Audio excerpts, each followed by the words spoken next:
একবার বাড়িতে খুব অল্প উপকরণ দিয়ে এইভাবে শরবত তৈরি করে খেয়ে দেখুন। নমস্কার বন্ধুরা, নতুন একটা রেসিপি দেখার জন্য আপনাদের সকলকে জানাই স্বাগত।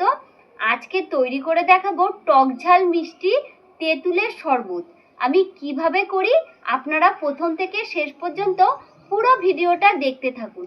আশা করি খুব ভালো লাগবে। তো চলুন রেসিপিটা শুরু করা যাক। এখানে দেখুন আমি কিছুটা পাকা তেঁতুল নিয়েছি। এখন তেঁতুলটা কিছুটা জল দিয়ে ভিজিয়ে নেব। এইভাবে ভিজিয়ে রেখে দেবো। তেঁতুলের শরবত করার জন্য কিছু মশলা আমি ভেজে নিচ্ছি। গোটা জিরে আর গোটা গোলমরিচ, 1 চামচের মতন জিরে নিয়ে নিয়েছি, দিয়ে দিচ্ছি। কয়েকটা দেখুন গোলমরিচ নিয়ে নিয়েছি, আর গোলমরিচ খাওয়া কিন্তু খুবই ভালো, দিয়ে দিচ্ছি। কড়াইটা এখন উনুনে বসিয়ে দিচ্ছি, তারপরে একটু ভেজে নেব।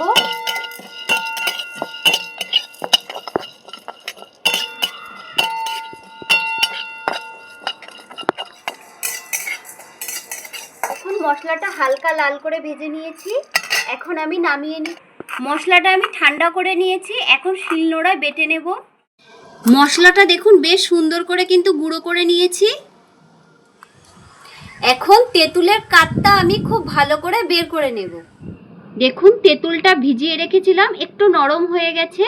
এখন ভালো করে তেঁতুলের কাতটা আমি বের করে নেব।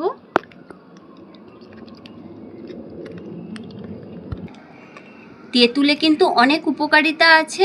কোলেস্ট্রল কমায়, রক্তচাপ নিয়ন্ত্রণ করে। একটা ছাকনা নিয়ে নিচ্ছি, এখন আমি ছেঁকে নিচ্ছি। তেঁতুলের যে আঁশটা, সেই আঁশটা বেরিয়ে যাবে।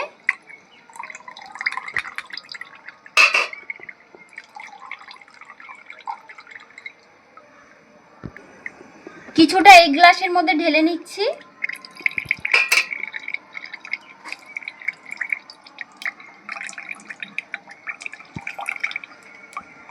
এখানে দেখুন কিছুটা পুদিনা পাতা নিয়েছি, একটু থেতো করে নেব।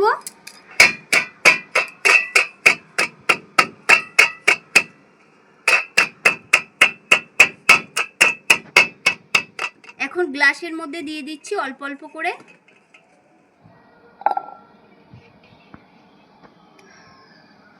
একটা পাতিলেবু নিয়েছি, পাতিলেবুটা এখন কেটে নিচ্ছি।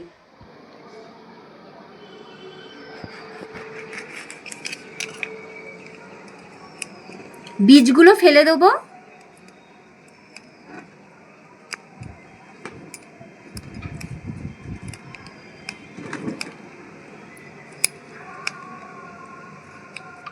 ফ্রিজের ঠান্ডা জল দিয়ে দিচ্ছি।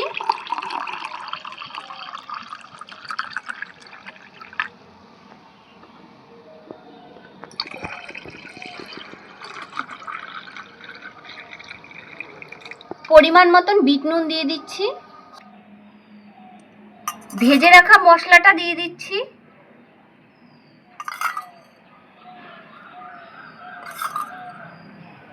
পাতিলেবুর রস দিয়ে দিচ্ছি।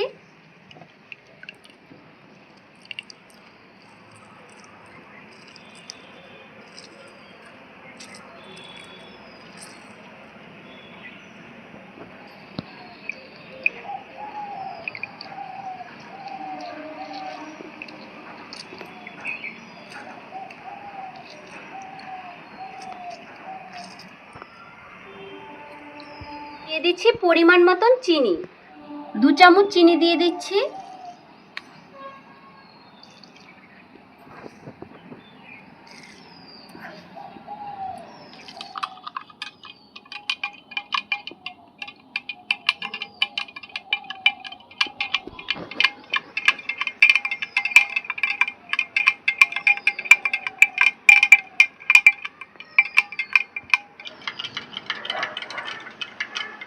তেঁতুলের শরবত কিন্তু আমার একদম রেডি হয়ে গেছে।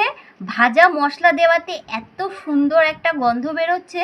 এই দেখুন, এই গরমের দিনে একবার কিন্তু তেঁতুলের শরবত করে আপনারা বাড়িতে খেয়ে দেখতে পারেন। খেতে কিন্তু দারুণ লাগবে।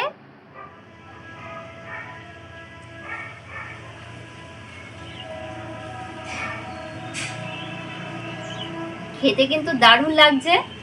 আজকের ভিডিওটা আপনাদের কেমন লাগলো অবশ্যই কমেন্ট করে জানাবেন। আজকের মতন এই পর্যন্ত। ভালো থাকবেন, সুস্থ থাকবেন।